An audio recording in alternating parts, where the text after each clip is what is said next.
cost of drilling these wells and the cost of drilling horizontals and stimulating them to get the gas to flow, that's going to be a big ask. What they've got there. Peter, I'm gonna wind it back for a second because you've said sure. You've done the maths. You've said a lot of big numbers, and I've just gotten lost, like in the blackboard calculations of where we're at. You're lost. Yeah. So let's break it down. You're talking about a gas reserve that could be worth about $50 billion. Is that?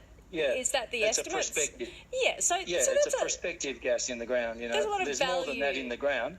There's a lot of prospective value from that gas there. Yeah. But are you saying that it's not going to be worth it to spend what will need to be spent to get that gas out of the ground and to market?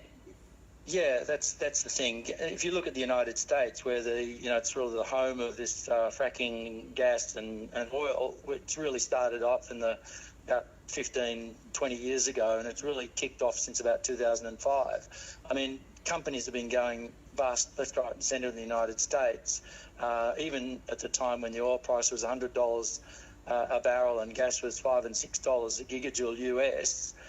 They couldn't really make money. BHP went over there. They spent about $30 billion of shareholders' funds, and then they sold the whole business for about $10 billion at the end of the day. So they thought they could make money, and BHP is a big company. They've got all the resources, and they couldn't do it, and so they walked away with a big loss for shareholders, all of which was basically funded by the royalties or the money they were making out of iron ore in Australia. So to me, it's going to be a difficult task to make these. There's no doubt there's oil and gas there, but it's got to flow at a commercial rate, and it's got to be able to be extracted at a low cost, because as I've said, the cost of building the infrastructure to take that gas and oil to market is going to be massive. $50 million as a little government injection within this context really is pittance. What's the value for the federal government stumping up that injection of cash? Well, they would be looking, as I said, to get royalties and to get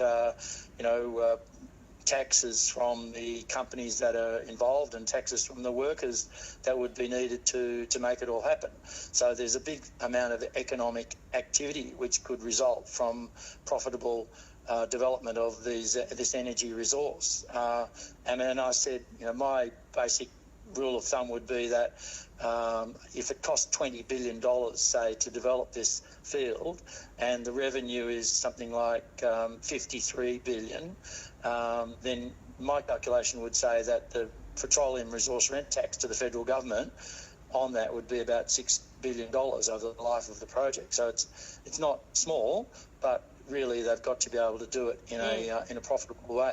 Will the government get any return on that investment? It's yet to be determined. From the work that's been done so far is, as they say, it looks okay, but we've only had flow rates of gas of about 1 to 1.5 million cubic feet a day, and they would really be wanting to get 10 tonnes that much gas from an initial flow. But it's early days, and they have to perfect the technique of doing it, because these are very tight. It's not a conventional reservoir, it's a shale. They'll be relying on natural fractures in that shale at about 1.5 to 2 kilometres depth below the surface, and it's as much an art as a science. All right. Well, Peter, we might wrap it up there. Some interesting things to mull over when it comes to the future of fracking in the Beetaloo Basin following that announcement of some funding today. Nice to talk to you. Thanks, Liz. You're welcome. Peter Strachan, gas industry analyst there on ABC Radio Darwin. I wonder what you make of that announcement today. If you've got some insight, give me a text, 0487 991057. It's 5:18.